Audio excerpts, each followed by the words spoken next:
Hi everyone, welcome to my channel The Lifeline. This is Usama Mukhtar and I am a second year law student.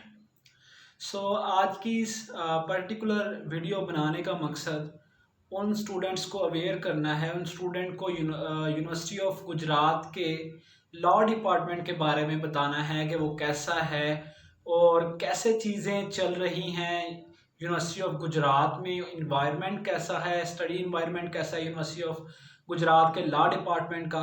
क्योंकि actually मुख्तलिफ videos को देखता रहता हूँ तो जिस उनमें किसी भी वीडियो में ख़ास तौर पर लॉ डिपार्टमेंट के बारे में नहीं बताया गया। So as I am a student of law in university of Gujarat, मैंने ये सोचा कि मुझे वीडियो बनानी चाहिए ताकि उन लोगों के लिए हेल्पफुल हो जो नए आ रहे हैं यूनिवर्सिटी में या सोच रहे हैं एडमिशन लेने का यूनिवर्सिटी ऑफ गुजरात के लॉ डिपार्टमेंट में। क्योंकि अभी एडमिशन ओपन है और 20 सितंबर जो है वो फॉल 2021 में अप्लाई करने की लास्ट डेट है। सबसे पहले तो आपने अप्लाई करना है। अप्लाई करने का प्रोसीजर जो है वो बहुत सिंपल है। सिंपली आपने यूनिवर्सिटी ऑफ गुजरात की वेबसाइट पे जाना है और वहाँ पे आपने अप्लाई करना है। और अब जो मेन चीज़ है वो मैं यहाँ पे क्लियर कर देना चाहता हूँ, क्योंकि जब मैंने एडमिशन लिया था तो मैंने भी बिल्कुल इसी तरह यूट्यूब की मुख्तलिफ वीडियोस से मदद ली थी। मैंने देखा था कि कैसा है वहाँ का इन्वायरमेंट या कैसी है बिल्डिंग्स और कैसा है स्ट्रक्चर सारा यूनिवर्सिटी का।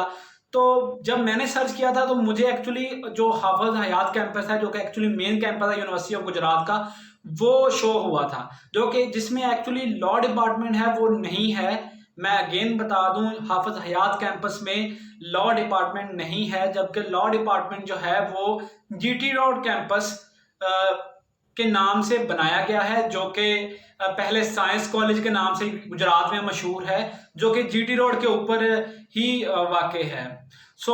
लॉ डिपार्टमेंट है वो जीटी रोड पे है, ना कि हाफिज हयात कैंपस में लॉ वाले की क्लासेस होती हैं। अब आते हैं, बात करते हैं लॉ डिपार्टमेंट के इन्वायरमेंट की। मैंने अभी वहाँ पे मोर देन 1 ईयर स्पेंड कर लिया है अपना। मैं अपना आपसे एक्सपीरियंस शेयर करता हूँ। एक्चुअली अब जो एचओडी हैं स्कूल ऑफ लॉ के, डॉक्टर राव कासिम इदरीस हैं। उनका अब जो मिजाज है या उनका जो वे ऑफ टीचिंग है वो बहुत यूनिक और बहुत अच्छा है। उन्होंने फर्स्ट सेमेस्टर में हमें एक इंट्रोडक्शन टू लॉ के नाम से एक फुल फ्लैश सब्जेक्ट 3 क्रेडिट का पढ़ाया था हमें। तो उनसे बहुत कुछ सीखने को मिला और बहुत ही काइंड हार्टेड पर्सन है। होता है ना मोस्टली यूनिवर्सिटीज़ में, मैंने अभी मेरे बहुत से दोस्त हैं जो यूनिवर्सिटीज़ में पढ़ रहे हैं, तो मैंने उनसे बात होती रहती है। और वैसे भी यूनिवर्सिटीज़ में इन्वायरमेंट होता है कि स्टूडेंट को कम मार्क्स देना या मतलब पर्सनल ग्रज की वजह से, मतलब किसी वजह से कोई मसला हो जाना स्टूडेंट और टीचर के दरमियान, ऐसी चीज़ मैंने नहीं देखी। या मतलब सबको एवरेज नंबर देने, इवन के उसने अच्छा पेपर भी किया हो, जबकि ऐसी चीज़ें बिल्कुल भी स्कूल ऑफ लॉ के with in school of law नहीं पाई जाती हैं एक्चुअली। अब ये तो एचओडी साहब का थोड़ा सा इंट्रोडक्शन था कि कौन से एचओडी हैं, डॉक्टर कासिम इदरीस हैं। अभी आते हैं हम जो बाकी टीचर हैं जो हमें पढ़ाते हैं स्कूल ऑफ लॉ में, उनके बारे में मैं आपको थोड़ा सा बताता हूँ। अब जैसा कि हमारा जो फर्स्ट सेमेस्टर गुजरा है उसमें अगर मैं यहाँ पे मेंशन करना चाहूँ तो मैं सर मुदस्सिर को मेंशन करूँगा, मैं सर रिजवान को मेंशन करूँगा, यहाँ पे मैं मैम नवीला को मेंशन करूँगा, जिनसे हमें एक्चुअली बहुत कुछ सीखने को मिला।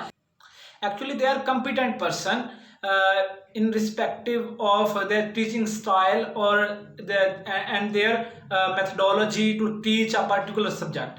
आपको अगर आप सोच रहे हैं स्कूल ऑफ लॉ में एडमिशन लेने का, लॉ में 5 ईयर लॉ में एडमिशन लेने का, तो मैं आपको ये रिकमेंड करूँगा, अगर आप सोच रहे हैं कि विद इन गुजरात या सियालकोट से आप बिलोंग करते हैं, या आप गुजरावाला से बिलोंग करते हैं, या आप सराय आलमगीर से बिलोंग करते हैं, तो बजाय इसके कि आप किसी प्राइवेट कॉलेज में जाएं, मैं कहूँगा कि आप यूनिवर्सिटी ऑफ गुजरात में एडमिशन लें। ठीक है। अब जैसा कि मुझे याद है, मेरी जो मैम हैं, मैम मारिया को मैं यहाँ पे मेंशन करना चाहूँगा एक्चुअली, जिन्हें मैं अपना मेंटोर कंसीडर करता हूँ, क्योंकि उनका टीचिंग स्टाइल एंड वो पर्सनली स्टूडेंट के साथ फेयर हैं। लाइक वो पर्सनली स्टूडेंट के बिहाफ पे काम कर रही होती हैं कि वो चाहती हैं कि स्टूडेंट वाकई ही कुछ सीखे। उनका जो टीचिंग स्टाइल है वो बहुत यूनिक है एक्चुअली। अब वो इंग्लिश से उन्होंने हमें इंग्लिश पढ़ाई है। और उसके बाद डॉक्टर शाजिया हैं, माशाल्लाह वो भी बहुत कॉम्पिटेंट पर्सन हैं।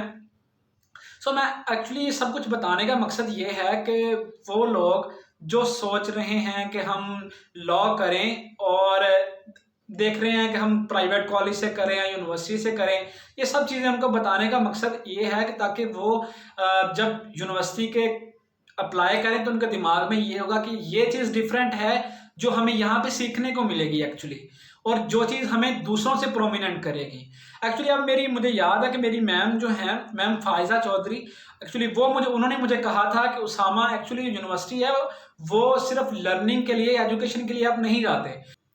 Actually you also go to university to groom yourself in a positive way. So उन्होंने मुझे रिकमेंड किया था कि उसामा खुद को ग्रूम करो। आप यूनिवर्सिटी जो है वो एक्चुअली ग्रूमिंग के लिए होती है।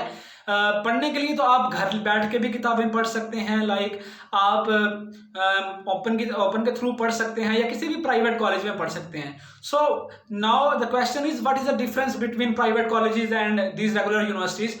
द ओनली डिफरेंस इज कि आपको बहुत कुछ सीखने को मिलता है जब आप इंटरेक्शन करते हैं, जब आप मुख्तलिफ कम्युनिटीज़ के लोगों से मिलते हैं, मुख्तलिफ कल्चर्स के लोगों से मिलते हैं, तो आपको बहुत सारी चीज़ें सीखने को मिलती हैं एक्चुअली। और यही आपकी पॉजिटिव ग्रूमिंग होती है after graduating from the particular university और फ्रॉम द पर्टिकुलर कॉलेज। तो जब आप डिस्ट्रिक्ट कोर्ट्स में जाएंगे तो कुछ डिफरेंस तो होना चाहिए ना, लाइक आपके बिहेवियर से, आपके वे ऑफ टॉकिंग से, आपके वे ऑफ बिहेविंग से, आपके way of conveying something, some particular things, आपके कुछ डिफरेंस तो होना चाहिए ना। तो वो डिफरेंस आपको एक्चुअली यूनिवर्सिटी प्रोवाइड करती है और एक्चुअली ये इन्वायरमेंट आपको प्रोवाइड कर रहा होता है। अब ये था मेरा एक्सपीरियंस था जो मैंने अभी एक 1 ईयर में गेन किया वहाँ से।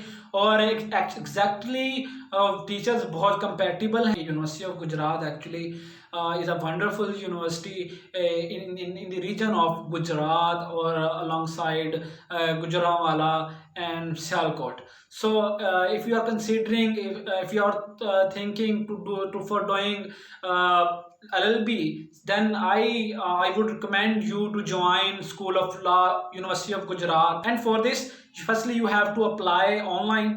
So first step for you people is कि आप अप्लाई करें एंड देन अप्लाई के बाद आपका मेरिट लिस्ट लगेगी। अब मेरिट के बारे में कुछ थोड़ा सा बताऊं आपको, तो merit actually last time around about 65% था। इट्स मीन के if you have 800 above in your intermediate level, then there are chances to secure admission in University of Gujarat actually.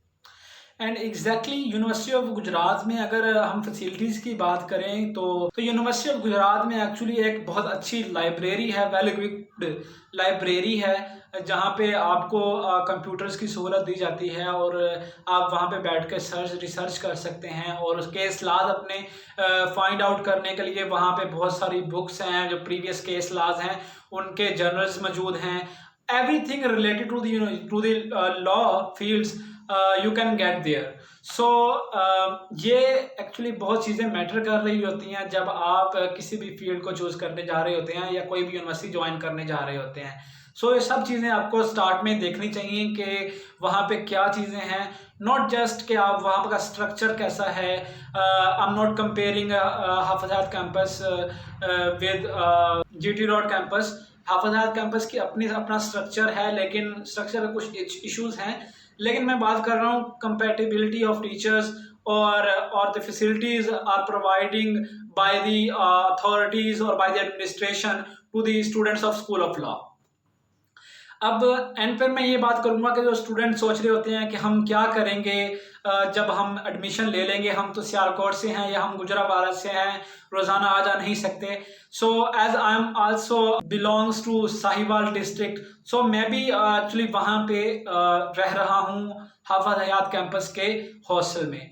Actually hostel का ये इश्यूज़ होते हैं कि आप अगर चाहें, ये आपकी मर्ज़ी है कि आप अगर प्राइवेट लेना चाहें तो आप प्राइवेट भी ले सकते हैं। तो अगर आप चाहते हैं कि आप यूनिवर्सिटी के मेन हॉस्टल में जाएं रहें तो आप एक्चुअली वहाँ पे एडमिशन ले सकते हैं। सो आपको वहाँ पे भी उसके हॉस्टल में एडमिशन मिल जाएगा। तो आप रोज़ाना वहाँ से सुबह के टाइम बस निकलती भी है, 2 बसें निकलती भी हैं, और फिर आपको जब आपकी यूनिवर्सिटी ऑफ हो जाती है, यूनिवर्सिटी टाइमिंग ऑफ हो जाती है, तो 2 बजे के अराउंड अबाउट फिर आपको वो वापस मेन कैंपस में भी लेके आती है। तो फिर वो ट्रांसपोर्टेशन का कोई इशू नहीं होता है। एक्चुअली ये कन्वीनियंस है कि आपने कहाँ पे, कन्वीनियंस पे डिपेंड कर रहा होता है कि आपने कहाँ पे रहना को तरजीह देते हैं। सो ये था एक शॉर्ट सा इंट्रोडक्शन यूनिवर्सिटी ऑफ गुजरात के लॉ डिपार्टमेंट के बारे में और उनके वहाँ की फैकल्टी के बारे में actually. So if you have any curies regarding this topic regarding to the school of law, then you can ask me without hesitation, and of course I'm here to answer you people. Thank you so much for listening me guys. Allah Hafiz.